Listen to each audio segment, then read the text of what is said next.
آہن آہ من قلت الذات، یہ وہ ہے جس کو کہا گیا تیرا گھر میرے گھر کے سامنے ہوگا۔ وہ ایسے تڑپ رہے تھے جیسے سانپ کا ڈسا تڑپتا ہے، اور ایسے رو رہے تھے جیسے غموں کا مارا روتا ہے۔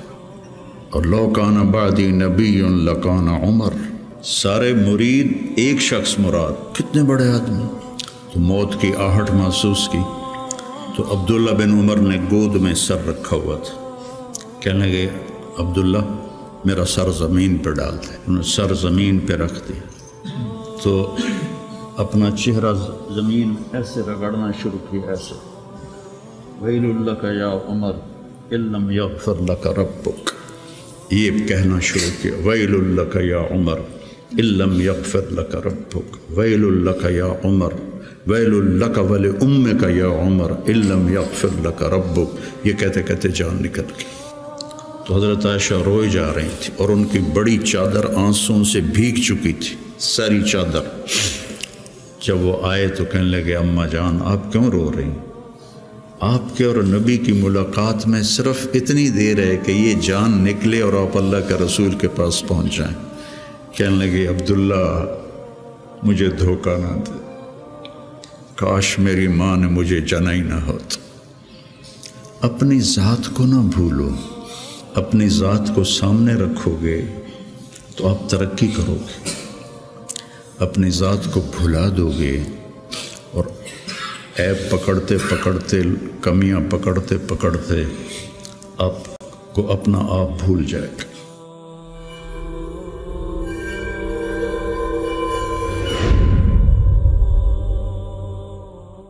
بسم اللہ الرحمن الرحیم، والصلاة والسلام علی رسولہ الکریم وعلی آلہ وصحبہ اجمعین، اما بعد۔ انبیاء کی محنت اور تحریک میں فرق ہے بہت واضح اور بڑا۔ تحریک میں اپنی ذات سے صرف نظر ہوتا ہے اور اوروں کو سامنے رکھ کر نظام بنتا ہے۔ انبیاء کی محنت میں اپنی ذات کی طرف ساری محنت ہوتی ہے اور اس کے ساتھ ساتھ اوروں پر محنت ہوتی ہے۔ امرت ان اکون اول من اسلم،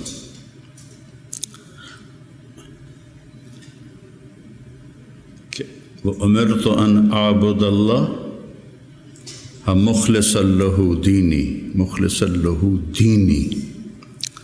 تو نبیوں کی محنت میں ذات نشانہ ہوتی اور تحریکوں میں دوسرے نشانہ ہوتے۔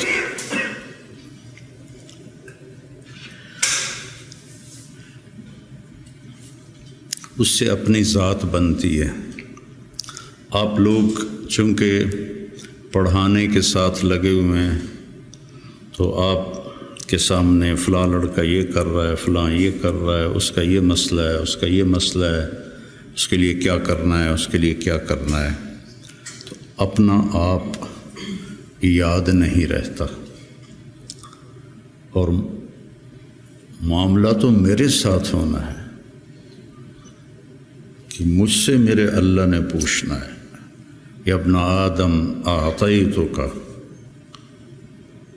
وخولتک وانعمت علیک ارنی ماذا صنعت فیہا۔ یہ تو مجھ سے سوال ہوگا، یہ تو نہیں پوچھا جائے گا مجھ سے کہ حسنین کے لڑکوں کا علم کیسا تھا اور ان کی استعداد کیسی تھی۔ یہ تو براہ راست مجھ سے سوال۔ یجاء بابن آدم، پوری حدیث یاد آ گئی، یجاء بابن آدم یوم القیامت فیوقف بین یدی اللہ تعالی کأنہ بذج۔ بذج کا مطلب جانتے ہیں؟ بکری کا بچہ جو نوزائید ہوتا ہے، پیدا ہوتے ہی وہ کھڑا ہوتا ہے تو اس کی ٹانگیں کانپتی ہیں ایسے ایسے، چونکہ ٹانگوں میں جان نہیں ہوتی، تو پھر وہ ایسے ایسے کانپتا ہے، پھر گر پڑتا ہے۔ یہ تو ہم نے گاؤں میں رہتے ہیں، ہم نے کئی دفعہ دیکھا۔ پھر کھڑا ہوتا ہے، پھر گر جاتا ہے۔ اس عمر کے بکری کے بچے کو بذج کہتے، فَكَأَنَّهُ بذج، ایسے ہو رہا ہوگا تو لگائے گا، یا ابن آدم آتیتک وخولتک وانعمت علیک ارنی ماذا صنعت فیہا لا تزال قدم عبد حتی یسأل عن اربع ہے نا؟ یہ سب آپ کے متعلق یہ سارا فرمان ہے، اور میرے متعلق یہ سارا فرمان ہے۔ تو میں اگر ناکام ہو گیا تو مجھے کیا فائدہ اس ادارے کا، اس شہرت کا، اس واہ واہ کا، مجھے کیا فائدہ ہو؟ اور میں اگر کامیاب ہو گیا تو میرا کیا نقصان ہے؟ ابو ذر رضی اللہ عنہ کو ایک آدمی نے گالیاں دی، کہنے لگے بیٹا ان امامی عقبۃ قعود، میرے سامنے ایک بڑی زبردست گھاٹی ہے، ان جزتها فلا ابالی بما تقول، اگر میں وہ گھاٹی پار کر گیا تو مجھے تیری گالیوں کی کوئی پرواہ نہیں، ان حویت فیہا فانا احق بما تقول، اور اگر میں اس میں گر گیا تو جو تو کہہ رہا ہے میں اس کا واقعی حقدار ہوں۔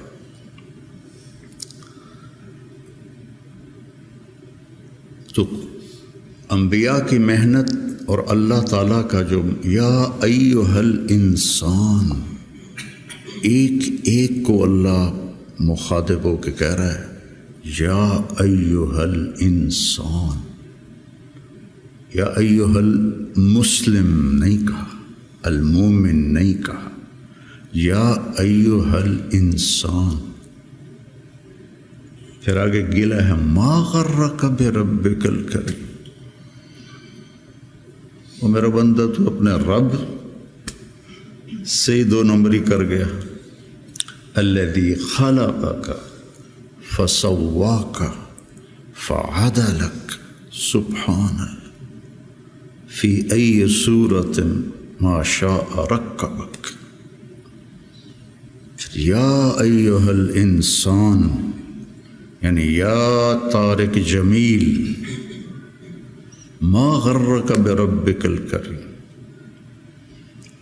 یا ایہا الانسان انک کادح الی ربک کدحا فملاقیہ۔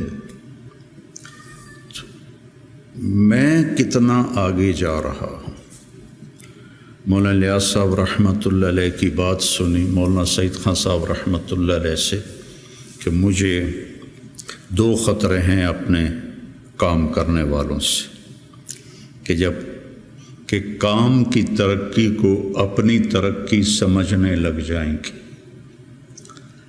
اتنی جماعتیں نکل گئیں، اتنی مسجدوں میں گشت شروع ہو گیا، اتنے سے روزے لگنے لگ گئے، اتنے سال کی جماعتیں نکل گئیں، یہ تو کام کی ترقی ہے، میری ترقی کتنی ہے؟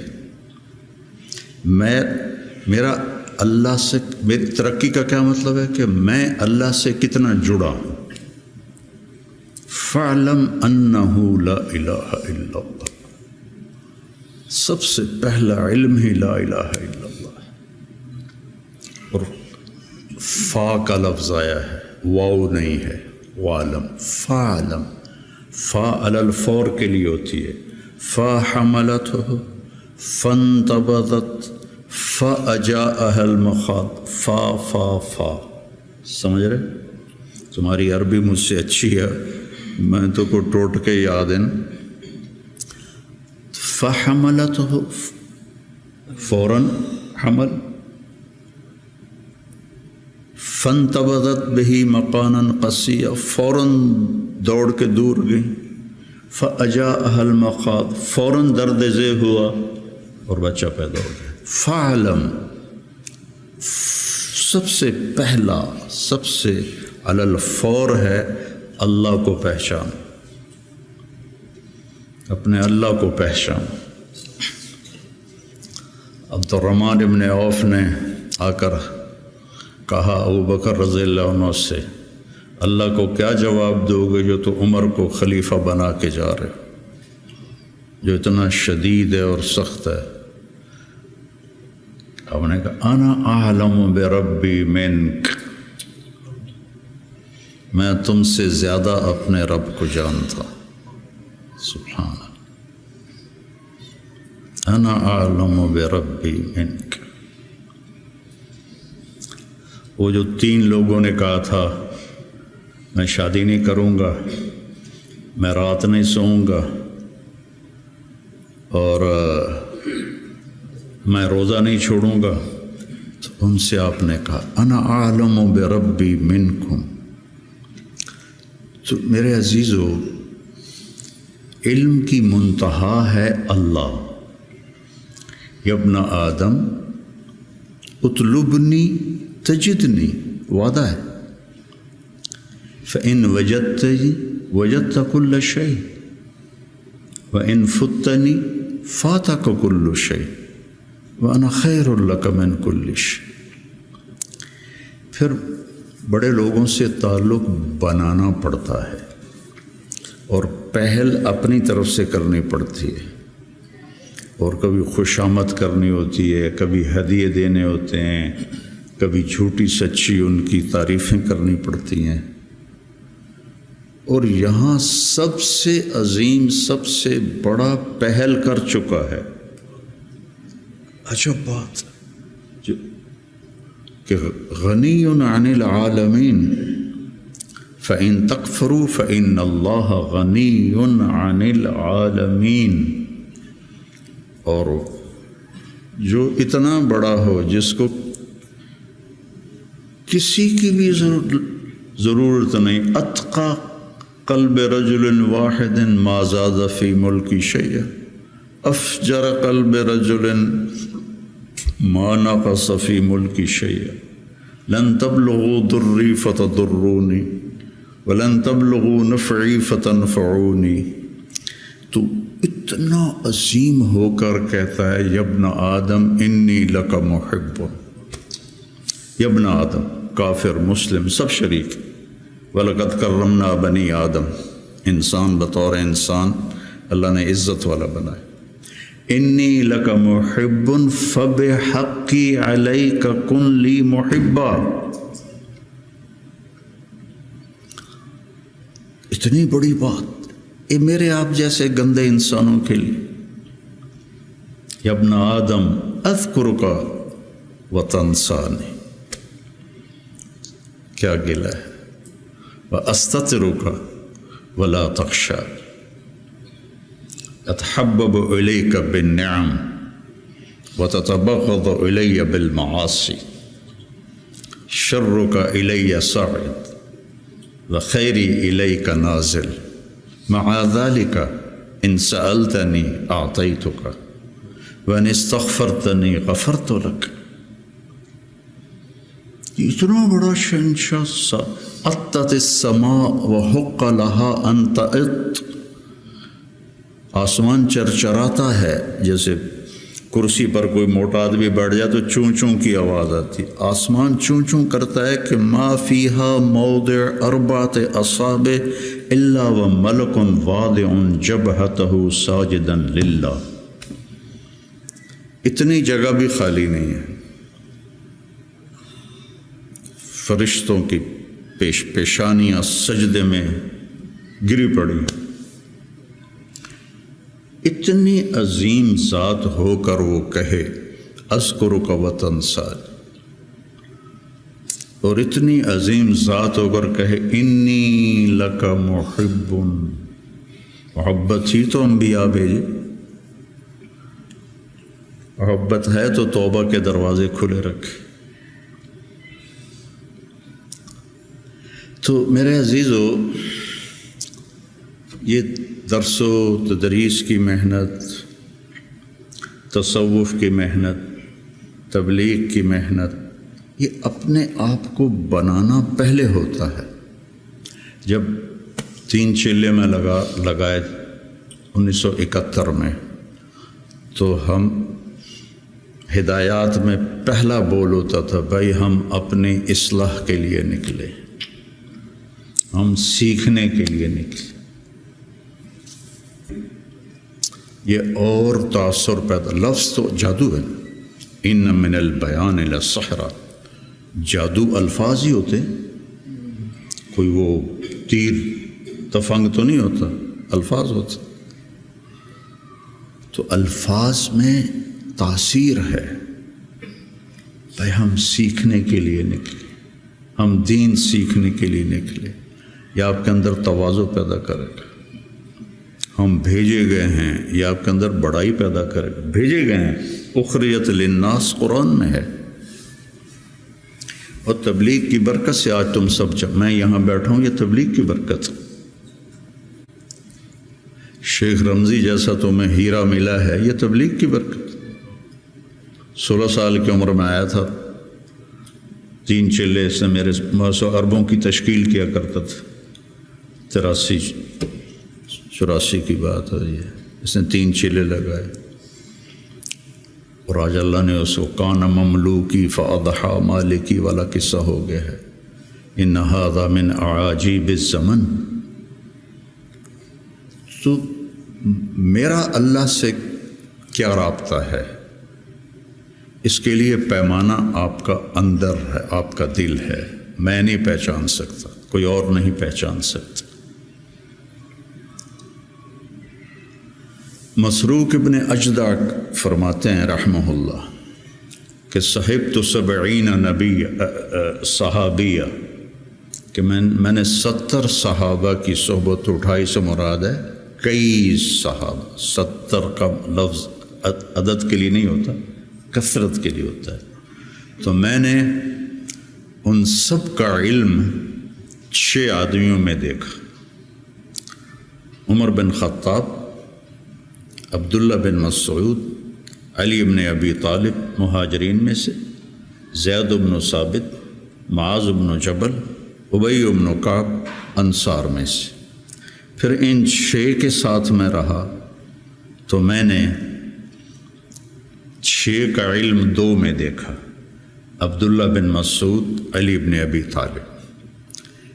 میرا اس پہ اضافہ ہے کہ میں نے ان 2 کو پڑھا تو مجھے علی بن طالب سب پر فائق نظر آئے کہ ان سے بڑا عالم صحابہ میں کوئی نہیں تھا، انتہا پر تھا۔ اور یوں ہاتھ پکڑا اللہ کے نبی نے، اور ایسے اب کبھی بڑے جذبے جوان تھے، نہ وہ عشق میں رہی گرمیاں، نہ وہ حسن میں رہی شوخیاں، نہ وہ غزدمی میں تڑپ رہی، نہ وہ خم ہے زلف ایاز میں۔ میرا تو اب یہ حال ہے، پڑھے بغیر نیند ہی نہیں آتی تھی۔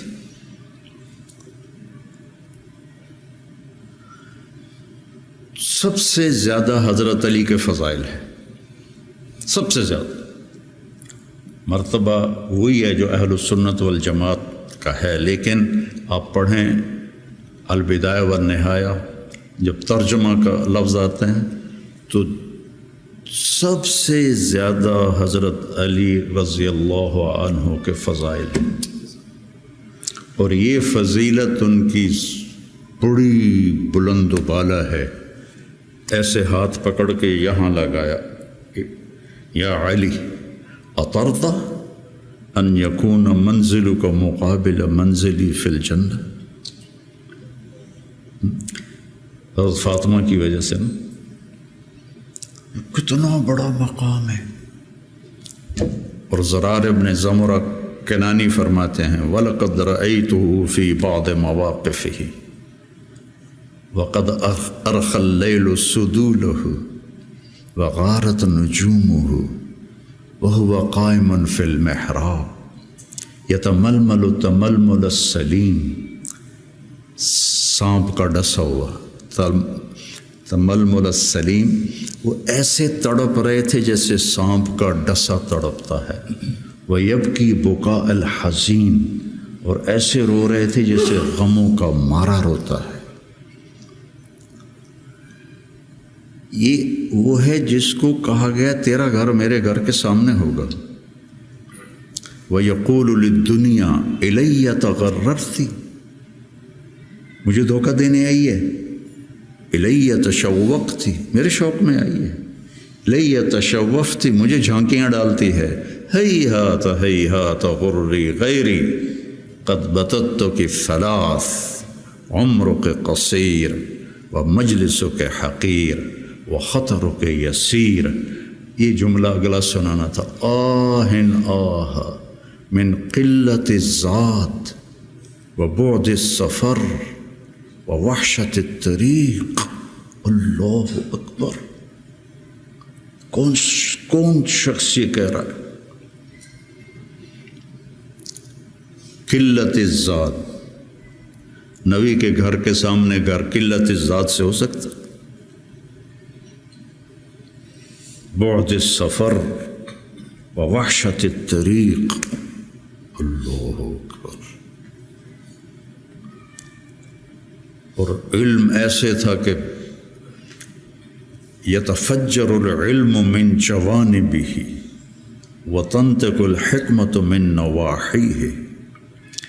اس جملے کو، یہ میں آپ کو آج سے کوئی 40 سال پہلے حیات الصحابہ پڑھی تھی، اور اس میں یہ علی کی رضی اللہ عنہ کی صفات کو میں نے یاد کیا تھا، تو آج آپ کی برکت سے وہ زبان پہ آ گئی ہیں۔ ان کے روئیں سے علم کے چشمے پھوٹتے تھے، اور حکمت نے ان کو گھیرے میں لیا ہوا تھا۔ میں نے یاد بھی کیا، میں نے ترجمے بھی کیے، لیکن اس کو حقیقی طور پر میں سمجھا، گلگت جا رہے تھے تو راستے میں بڑے خوبصورت مناظر آتے ہیں، چلاس پر تو پھر کالے پہاڑ شروع ہو جاتے، اس سے پہلے بڑے خوبصورت مناظر آتے، پہاڑوں سے ایسے چشمے گر رہے ہوتے۔ تو ایک پہاڑ سے گزرے نا، تو اس میں سے چشمے بہت سارے گر رہے تھے ایسے۔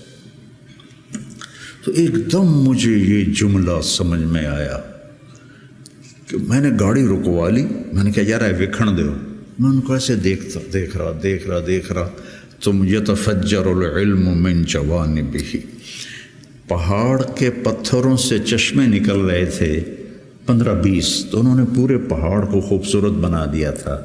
اب تصور کرو اگر اس پہاڑ کے ہر پتھر سے چشمہ پھوٹ رہا ہو تو کتنا خوبصورت ہوگا۔ علی کو اس جملے میں پہاڑ دکھایا گیا ہے، اور اس کے ایک ایک پتھر سے علم کے چشمے نکل رہے ہیں، اس کے ایک ایک روئیں سے علم کے چشمے نکل رہے ہیں۔ وہ کیا چیز ہوگی؟ اور حکمت زبان کا بول ہے، من یؤت الحکمت فقد اوتی خیرا کثیرا، اور ان کو حکمت نے چاروں طرف سے گھیرے میں لے لیا ہے۔ صرف ان کی زبان کا فعل نہیں رہا حکمت، بلکہ پورے وجود نے حکمت کا لباس پہن لیا ہے۔ اور پھر وہ کہتے ہیں قلت الذات بعد السفر وحشت الطریق، اور لو کان بعدی نبی لکان عمر۔ اب مسجد میں داخل ہوئے تو آپ کے ادھر ابو بکر تھے، ادھر عمر تھے رضی اللہ عنہ، سامنے صحابہ بیٹھے تھے۔ آپ نے ان سے فرمایا دیکھ رہے ہو، ہاکذا نحشر یوم القیامہ، میں قیامت کے دن ایسے اٹھوں گا، میرے سیدھے ہاتھ ابو بکر ہوگا، الٹے ہاتھ عمر ہوگا۔ ملہم مراد، سارے مرید، ایک شخص مراد، کتنے بڑے آدمی۔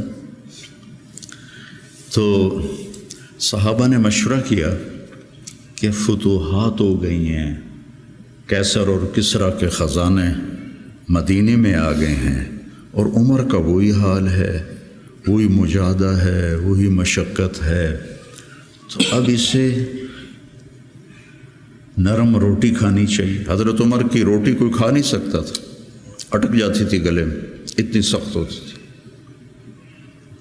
تو انہیں لباس بھی، بڑے بڑے وفود آتے ہیں تو انہیں لباس بھی اچھا پہننا چاہیے، اور کوئی اب خادم رکھ لیں، اتنے غلام ہیں، کوئی خادم اپنی خدمت کے لیے رکھ لیں۔ یہ کون مشورہ کر رہے ہیں؟ زبیر بن عوام، طلحہ بن عبید اللہ، سعد بن ابی وقاص، عبد الرحمن بن عوف، علی بن ابی طالب، ابو عبیدہ بن جراح، 6 اصحاب عشرات المبشرہ میں سے 6 آدمی یہ مشورہ کر رہے ہیں۔ حضرت علی نے کہا مانے گا نہیں، جو تم مرضی کر لو۔ حضرت علی نے کہا نہیں مانے گا، کہا نہیں ہم انشاءاللہ منوائیں گے، ہم خود نہیں جاتے، ہم حضرت عائشہ کو بھیجتے ہیں اور حضرت حفصہ کو بھیجتے ہیں، دونوں امہات المومنین ہیں اور ایک بیٹی ہے، تو ان کی ضرور مانیں گے۔ تو یہ دونوں تشریف لائیں اور متکلم بنی حضرت عائشہ، کامر المومنین آج آپ سے ایک بات کرنی ہے۔ کہنے لگے کہو۔ کہنے لگے اللہ کے رسول کے دور میں نہ دنیا آئی، نہ اللہ کے نبی نے دنیا کا ارادہ کیا، تو وہ مشقت میں گزر گئے۔ میرے باپ ابو بکر کے دور میں دنیا کی فتوحات نہ آئیں، نہ انہوں نے ارادہ کیا، وہ بھی گزر گئے۔ اب اللہ نے آپ کے لیے دنیا مسخر کر دی ہے اور لہر بہر ہے، اور آپ کا وہی حال ہے۔ آپ کچھ نرمی کریں۔ وہ جو پچھلی باتیں انہوں نے کہیں، غلام رکھیں، اچھے کپڑے پہنیں، بڑے بڑے وفد آتے ہیں، نرم کھانا کھائیں، نرم بستر استعمال کریں۔ اور عمر کا رنگ بدلنا شروع ہو گیا۔ تو حضرت حفصہ دیکھ رہی تھے بے ابا گیا چھت نال، تو جب حضرت عائشہ خاموش ہوئیں تو کہنے لگے یہ بتاؤ تمہیں یہ کس نے بھیجا ہے؟ تو کہنے لگی پہلے کوئی ہاں نہ کرو تو پھر ہم بتائیں گے۔ کہنے لگے اگر مجھے پتہ چل جائے نا کہ تمہیں کس نے بھیجا تو میں مار مار مار کے ان کے چہرے لہو لہان کر دوں۔ پھر فرمانے لگے حفصہ تو گھر والی ہے نا، یہ بتا کبھی اللہ کے نبی نے 2 ٹائم کھانا کھایا؟ زندگی میں کبھی 2 وقت کھانا کھایا؟ وہ کہنے لگی نہیں۔ فرمانے لگے صبح کھاتے تھے تو شام نہیں کھاتے تھے، شام کو کھاتے تھے تو صبح نہیں کھاتے تھے، کہ جی اللہم نعم۔ ایک دفعہ تو نے ایک چھوٹے سے میز پر کھانا رکھ کے دیا تھا، تمہیں یاد ہے؟ تو اللہ کے نبی نے اٹھا کے زمین پہ رکھ لیا تھا اور کہا تھا آکل کما یاکل العبد، کہ جی اللہم نعم۔ تمہیں یاد ہے اللہ کے نبی کا ایک ہی جوڑا ہوتا تھا اور اسے وہ خود دھوتے تھے، اور بعض اوقات وہ خشک نہیں ہوتا تھا اور بلال آ جاتے یا رسول اللہ الصلاۃ، تو آپ کہتے ابھی میرے کپڑے خشک نہیں ہوئے، یہاں تک کہ نماز تاخیر ہو جاتی تھی اور آپ وہ خشک ہو کر اس کو پہن کے جا کے نماز پڑھاتے تھے۔ اور یہ بھی تمہیں یاد ہو، کہنے لگی اللہم نعم، کہ یہ بھی تمہیں یاد ہوگا کہ ایک دن وہ جوڑا بھی نہیں تھا تو آپ نے پڑوسن سے چادر مانگی تھی جس کو لپیٹ کر جا کے نماز پڑھائی تھی، یاد ہے؟ کہنے لگی اللہم نعم۔ کہا نبی کا بستر کیسا تھا تیرے گھر میں؟ کہا ایک ٹاٹ تھا، اس کو میں دوہرا کر کے بچھا دیتی تھی رات کو۔ تو حضرت عمر کہنے لگے ایک رات تو نے اس کی 4 تہیں لگا دیں۔ تو صبح اللہ کے نبی نے کہا حفصہ میرا بستر تبدیل کر دیا ہے؟ کہ نہیں یا رسول اللہ وہی ہے، بس 2 کی 4 تہ لگا دی۔ کہا اس کو دوبارہ ویسے کر دے، مجھے رات کو اٹھنے میں مشکل پیش آئی اس کی نرمی کی وجہ سے، یاد ہے؟ کہنے لگی اللہم نعم۔ پھر فرمایا اللہ کے نبی نے کبھی 2 سالن کٹھے کھائے؟ اللہ کے نبی نے کبھی 2 سالن کٹھے کھائے؟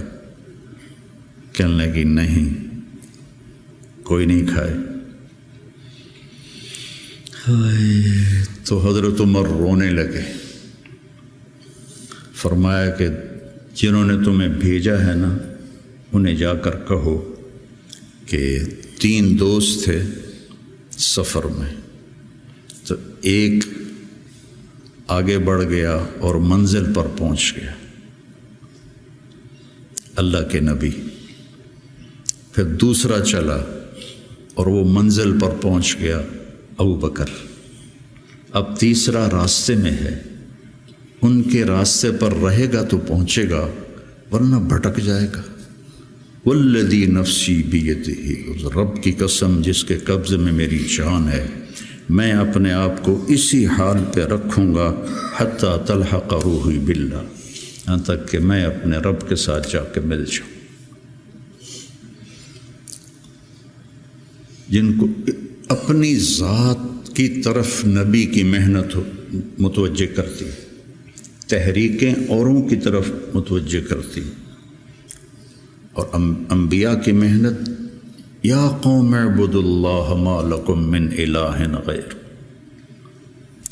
یا قوم انی لکم نذیر مبین ان اعبدوا اللہ واتقوہ واطیعون انی لکم نذیر مبین انی لکم ناصح امین۔ اور جب خنجر لگ گیا اور پتہ چل گیا کہ بچنا ممکن نہیں ہے، تو اپنے بیٹے کو بلایا، عبداللہ بن عمر، فرمانے لگے جاؤ عائشہ کے پاس اور ان سے کہو کہ عمر اپنے ساتھیوں کے ساتھ دفن کی اجازت چاہتا ہے، اور امیر المومنین نہ کہنا، عمر کہنا، چونکہ اب میں امیر المومنین نہیں ہوں۔ اگر وہ اجازت دیں دیں تو مجھے وہاں دفن کر دینا، ورنہ مجھے عام قبرستان میں لے جانا۔ عبداللہ بن عمر رضی اللہ تعالیٰ عنہ تشریف لے گئے، تو عائشہ رضی اللہ عنہ بیٹھی رو رہی تھی، تو انہوں نے عرض کی، اماں جان، میرا باپ عمر بن خطاب اپنے ساتھیوں کا قرب چاہتا ہے۔ تو حضرت عائشہ رضی اللہ عنہ نے روتے ہوئے کہا، یہ جگہ تو میں نے اپنے لیے رکھی تھی، لیکن اگر عمر طلبگار ہے تو مرحبا بعمر۔ واپس آئے، کہا ابا جان ابشر قد اذنت، اجازت ہو گئی۔ کہ بیٹا ممکن ہے میرے شرم میں کہا ہو، جب میں مر جاؤں پھر دوبارہ میرا جنازہ لے جانا اور باہر رکھ دینا، اور پھر ایک دفعہ دوبارہ پوچھنا، اگر اس وقت اجازت ملے پھر مجھے اندر لے جانا۔ اتنے میں حضرت علی آئے تو بڑے گھبرائے ہوئے تھے، تو حضرت علی نے پوچھا اتخاف من الموت؟ کہا نہیں، الذی بعد الموت، الذی بعد الموت۔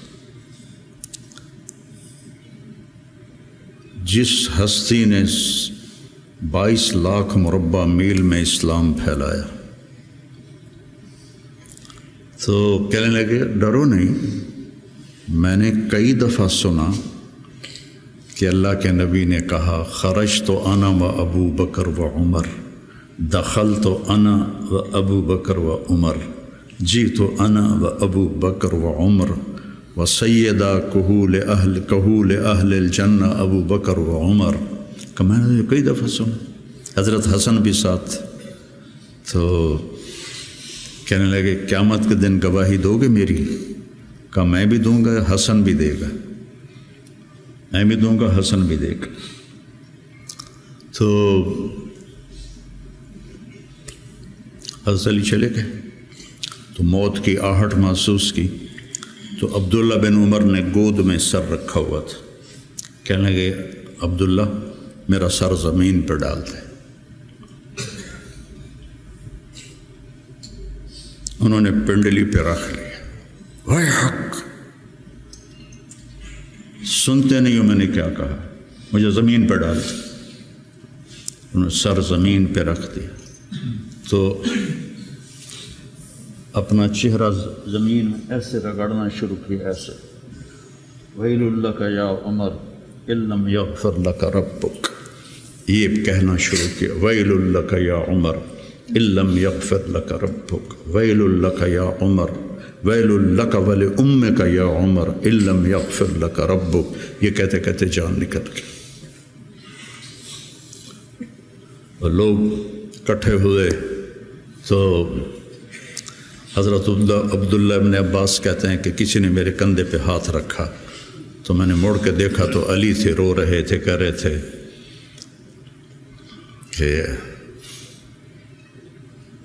نہیں، بات کی بات، حضرت صہیب رومی نے جنازہ پڑھایا، وصیت کی تھی میرا جنازہ صہیب پڑھائے، ان 6 کو تو ڈال دیا تھا نا شورا میں، تو صہیب نے جنازہ پڑھایا، جنازہ اٹھایا گیا اور آ کر حضرت عائشہ کے دروازے پر رکھا گیا، اور عبداللہ بن عمر آگے بڑھے کہ اماں جان میرا باپ حاضر ہے، اندر آنے کی اجازت چاہتے۔ تو عائشہ رضی اللہ عنہا نے اپنی چادر اٹھائی اور اپنے آپ کو ڈھانپا اور باہر نکل گئی، مرحبا بعمر۔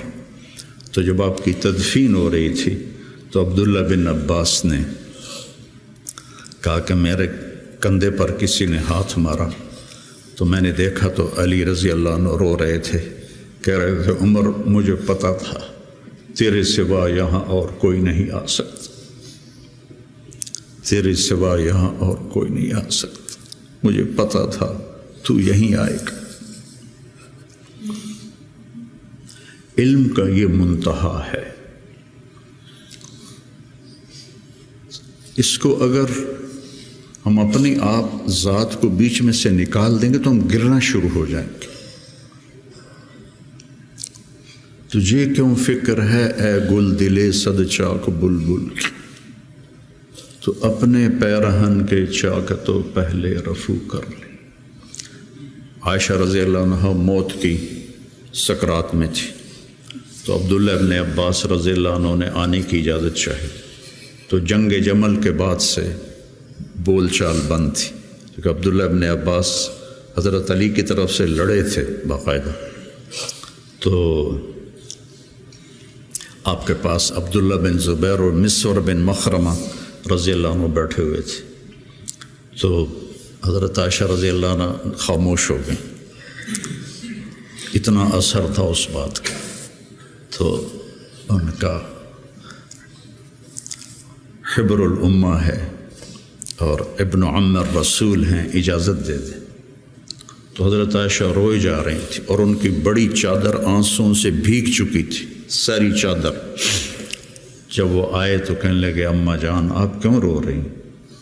آپ کے اور نبی کی ملاقات میں صرف اتنی دیر ہے کہ یہ جان نکلے اور آپ اللہ کے رسول کے پاس پہنچ جائیں۔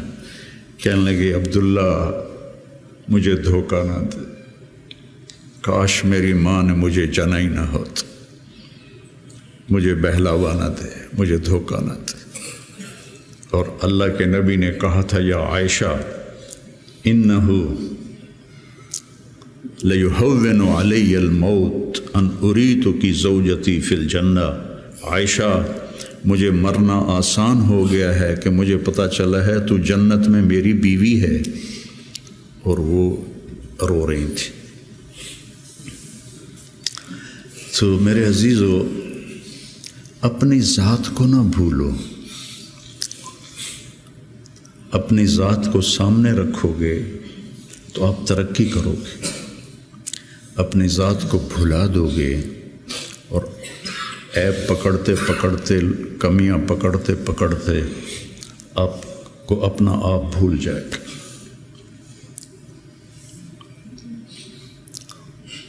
حضرت عمرو بن عاص رضی اللہ تعالیٰ عنہ موت کی کشمکش میں تھے، تو دیوار کی طرف منہ کر کے دھاڑو دھاڑ رو رہے تھے۔ تو ان کے بیٹے نے کہا اما بشرک رسول اللہ بکذا، اما بشرک رسول اللہ بکذا، اللہ کے رسول نے آپ کو یہ بشارت دی، یہ بشارت دی، تو آنسو خشک کیے اور لوگوں کی طرف متوجہ ہوئے کہ انی قد کنت علی اطباق ثلاث، میرے اوپر 3 دور گزرے ہیں۔ ایک تھا جب میں کافر تھا، اور اگر میں اس وقت مر جاتا تو سیدھا جہنم میں جاتا، پھر اللہ نے مجھے ہدایت دی، میں ایمان لایا، اور میں نے ساری زندگی اللہ کے نبی کو آنکھ بھر کے نہیں دیکھا حیا کی وجہ سے۔ اگر مجھ سے پوچھو کہ اللہ کے نبی کا حلیہ کیا ہے تو میں نہیں بتا سکتا کہ میں نے کبھی آنکھ اٹھا کے آپ کو دیکھا ہی نہیں تھا۔ اگر اس وقت میں مر جاتا تو میں جنت میں جاتا۔ اس کے بعد ہم پر دنیا کھل گئی اور ہم نے کیا جو کیا، اب پتہ نہیں آگے میرے ساتھ کیا ہونے والا ہے۔ پھر ایسے ہاتھ اٹھائے، اللہم لا بری فاعتذر ولا قوی فانتصر ولا مستنکر بل مستغفر۔ یہ دعا میں روز مانگتا ہوں۔ اللہم لا بری فاعتذر ولا قوی فانتصر ولا مستنکر بل مستغفر، لا الہ الا اللہ، لا الہ الا اللہ، لا الہ الا اللہ کہتے کہتے روح پرواز کر کے۔ تو میرے عزیزو، ہم سب بڑے خوش قسمت ہیں، ہم ایک بہت عالی محنت میں لگے۔ اللہ نے ہم پر کرم کیا ہے، اللہ نے ہم پہ احسان کیا ہے۔ اس میں ترقی کی تو کوئی انتہائی کوئی نہیں۔ اللہ کو پا لینے کی جستجو نہ ختم ہونے والا سفر ہے، چونکہ اللہ کی حد، میں گاؤں سے چلا فیصل آباد 1.5 گھنٹے میں پہنچ گیا، منزل آ گئی، لیکن اللہ کی کوئی حد نہیں۔ جتنا اس کو پاؤ گے اتنا کھویا ہوا محسوس کرو گے، انتہائی کوئی نہیں۔ یہ وہ سفر ہے جس کی کوئی حد نہیں ہے۔ عبث ہے جستجو بحر محبت کے کنارہ کی، بس اس میں ڈوب ہی جانا ہے اے دل پار ہو جانا۔ تو میری گزارش ہے، اپنے ذات، اپنے آپ اخلاق پہ نظر رکھو، اپنے اعمال پہ نظر رکھو، عبادت کا ذوق پیدا کرو، قرآن کا ذوق پیدا کرو۔ میں کتنی تکلیف میں ہوں، اب تو میں بیکار گھر پہ بیٹھا ہوں، لیکن جب میں ایسے پہیے کی طرح گھوم رہا تھا تو میں 50، 60، 100 نفل روزانہ پڑھتا تھا، کہ میری اب بھی پڑھتا ہوں۔ آج وہاں سے چل کے یہاں میرے 50 نفل نہیں قضا ہوئے، کہ یہ میری ضرورت ہے کہ وسجد وقترب، نماز اللہ کے قریب کرتی ہے۔ وسجد وقترب، نماز پڑھ اور اللہ کے قریب ہو جائے۔ زبان پہ نظر ہو، آنکھوں پہ نظر ہو، کانوں پہ نظر ہو، اور اس میں سارے دین کے کام خیر کے ہیں، لیکن میرے عزیزو، ہم اخریت للناس ہیں۔ ساری کمیوں کے باوجود تبلیغ کی ابھی بھی بننے کے لیے بہترین راستہ ہے۔ چھٹیوں میں آپ اپنا چلہ قضا نہ کیا کر، مجھے تکلیف ہوتی، کیونکہ میرا جگر دل چیر کے دیکھو تو تبلیغ کے سوا کچھ نہیں۔ میں عملی طور پر نہیں جا سکتا، لیکن یہاں اس مبارک محنت کے سوا اور کچھ نہیں۔ میں آپ سے بھی یہ چاہتا ہوں، آپ کی کیفیات بچوں کی طرف منتقل ہوں گی۔ جب آپ کے اندر سے تبلیغ کی عظمت نکلے گی تو آگے کیسے منتقل ہوگی؟ کتنے مشائخ آئے، اس طرح عالم میں تبدیلی کوئی نہیں لا سکا۔ کتنے خیر کے کام ہوئے، اس طرح عالم میں تبدیلی کوئی نہیں لا سکا۔ بنو امیہ کے حکام ظالم تھے، لیکن دعوت کی وجہ سے دین تو پھیلتا رہا۔ ولید بن عبد الملک کان جباراً جو اس کے بارے میں لکھا ہے ابن کثیر نے، کان جبار، معمولی باتوں پہ گردنیں اڑا دیتا تھا، سب سے زیادہ اسلام اس کی زندگی میں پھیلا۔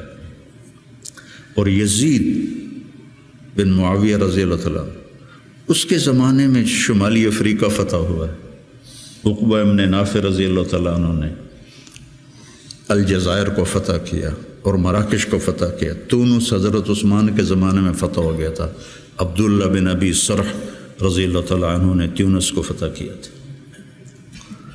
تو ادھر یزید بیٹھا ہوا ہے، لیکن دعوت میں نکلنے والے تو مخلص تھے۔ تو میں تھا مسجد میں، تو میرے پاس 2 جماعتیں آئیں پٹھانوں کی، پیدل چل رہی سال کی، کہ جی 6 تاریخ کو ہمارا جوڑ ہے، آپ تشریف لائیں۔ میں کہ یار میں تو فیصل آباد جا رہا ہوں، اگلے جوڑ میں آ جاؤں گا۔ کوئی تحریک، کوئی پیر، کوئی بزرگ اپنے مریدوں کو یہاں تک نہیں لا سکا کہ سال کے لیے پیدل چلے جائیں۔ تو آپ میری اولاد ہو، میرا سرمایہ ہو، میں عمر کے آخری حصے میں ہوں، آپ لوگ ابتدائی حصے میں ہیں، تو اس مبارک محنت کو اپنی ترجیحات میں رکھو، ترجیحات میں رکھو۔ میں نے کبھی چلہ نہیں قضا کیا تھا، ایک آدھ چلہ میرا بیماری کی وجہ سے قضا ہوا، اور اب 4-5 چلے سر درد اور کچھ اور عوارض لاحق ہو گئے، ورنہ میں جو بھی ہوتا تھا میں چلہ نہیں چھوڑتا تھا کہ میری ضرورت، مجھے کرنا ہے۔ عام انسانوں کی طرح زندگی گزارو اور اپنے اللہ کو اپنے سامنے رکھ کے چلو، تو انشاءاللہ اللہ آپ کو ترقی دے گا، اللہ آپ کو بلندیاں دے گا۔ ہماری تو شام ہونے والی ہے، آپ لوگوں کی سویر ہے، ہمارے لیے صدقہ جاریہ بنو، ہماری قبروں کی ٹھنڈک کا ذریعہ بنو۔ اور میں مدارس ایک خاص مقصد کے تحت میں نے مدارس بنائے، نہ کوئی کمی ہے مدارس کی، علماء کی کوئی کمی ہے؟ ایک اخلاق والی نسل تیار، ایک قرآن سے شغف والی نسل تیار، عربیت ان کا خاصہ ہو، قرآن ہو، سیرت ہو، عربیت ہو، اور اچھے اخلاق ہو، اور تبلیغ کا جذبہ ہو، دنیا میں پھرنے کا جذبہ ہو۔ تو اللہ تعالیٰ ان کو دیکھو، آج میں نے جب شروع کیا تھا تو اتنی تنقید سنی، گالیاں تک، اور اب رائمنڈ میں اعلان ہوتا ہے حسنین کے علماء کی طرح۔ یہ میرے لیے شرف ہے، حسنین کے علماء کی طرح، کتنی بڑی میرے لیے یہ اعلیٰ درجے کی بات آپ سب کے لیے۔ تو اس لیے بچوں اپنے آپ کو دیکھتے ہوئے چلو، چھٹیوں کا چلہ قضا نہ کرو۔ مولانا احسان صاحب ایک دفعہ چھٹیوں میں چلے گئے ساؤتھ افریقہ، وہاں شیخ اب مولانا زکریا صاحب وہاں گئے ہوئے تھے، تو انہوں نے چھٹیاں ان کے پاس گزاری، واپس آ کے چلہ لگایا، واپس آ کے چلہ لگایا۔ میں رائمنڈ میں اس وقت پڑھتا تھا، انہوں نے اس کو کافی نہیں سمجھا۔ تو اپنے بننے کے اسباب میں سستی نہ کرو، ٹھیک ہے نا؟